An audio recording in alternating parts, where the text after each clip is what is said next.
Sir Salman Rushdie is out with his new novel. It's called The Golden House, and though it's fiction, it blends together some very real elements, including the recent U.S. election. Melissa sat down with him to talk political influence, David Cronenberg's cameo, and why he ended up quitting Twitter. Welcome to your morning, Mr. Rushdie. It's a pleasure and an honor to have you here with us on the show. Great to be here. Thank you.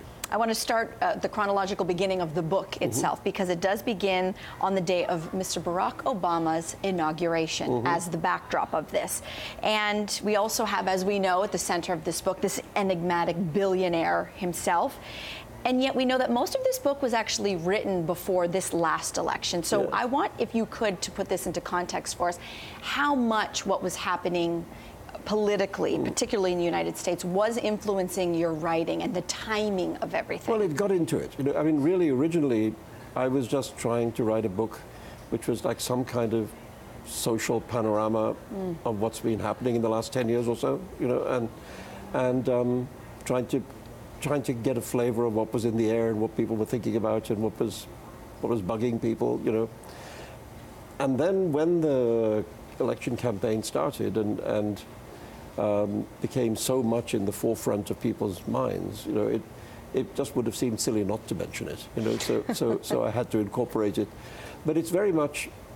I mean, there is a kind of satirical character that's based on Mr. Trump, although the words Donald Trump don't occur in the novel. You know, but green hair, the green Joker, hair and very, very white skin. Yeah. But it's background, you know. It's kind of it's flavor in the background. I think of this because he's based on the cartoon character, the Joker, you know, and I just thought of him as this kind of cartoon figure, kind of cackling around the edges of the story. I want to dive into some of the issues, the social issues that you tackle in this book, and one of them, which is front and center, is gender identity, clearly with the character Dee, who is trying to figure out for himself, herself, yes. Who am I, what am I? Yes. And you've actually been quite involved in the transgender community in India. Yes. And give us the flavor of how that work for you helped to inform this character and his journey. It began a few years ago when actually the Gates Foundation asked me and a number of other writers to travel in India to write pieces about the AIDS problem in India. You know, and I said that I would like to go to what was my old hometown of Bombay to be amongst the so-called Hijra community, the transgender community there, in which AIDS is a very big problem, you know, because of their involvement in sex work and so on. You know, so I went and spent several weeks getting to know people and you know, understanding their lives. And this, after all, is a very defensive community, and it's not easy for them to open up and tell you the truth about what's happening. You know, so you have to earn trust and so on. And so it took a while, but it was for me a very powerful and moving experience. So that stayed with me. And then I've had a couple of friends in the United States who have transitioned, you know, and so I had this kind of personal sort of foothold in the subject, you know, through those experiences. And then I just thought, go and find out as much as you can, you know. I mean, I think there's a bit of being a novelist that is not so different from being a journalist. Of course. You know, that you can't only stay in your little comfort zone, you know. You do have to go out and find out how people live, you know.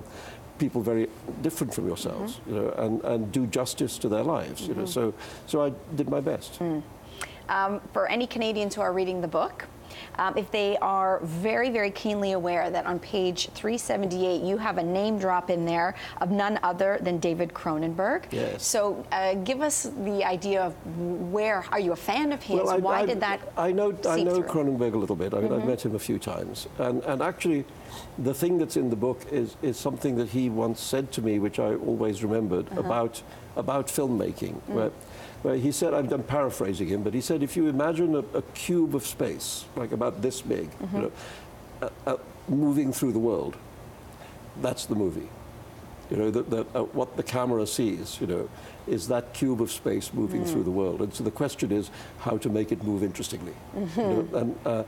And I thought that was just a beautiful way of describing filmmaking. You know? And since young Renee, my narrator, is a passionate young filmmaker, You know, he thinks about things like that. So that's how David Cronenberg got in the book. We started this interview talking about the U.S. election, and I want to actually end there because your social media, everyone has a footprint now on social media, and so clearly it's there for all of us to take a look at and see what's on your mind.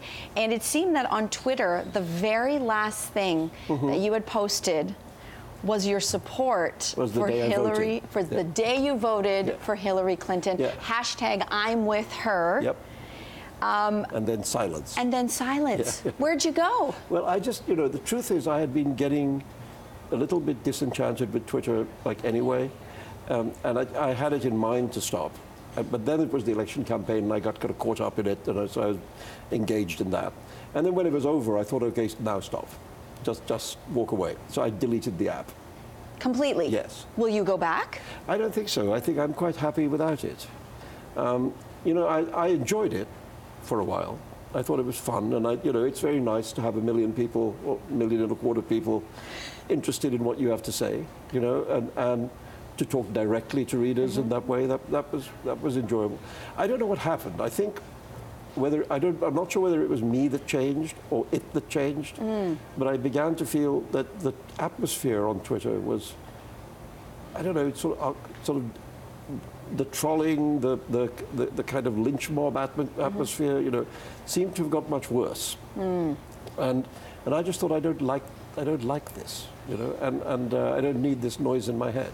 So I'm out. So there it is. Well, Sir Rushdie, thank you so much for your time and for sharing so many thoughts on this wonderful new book. Thank you.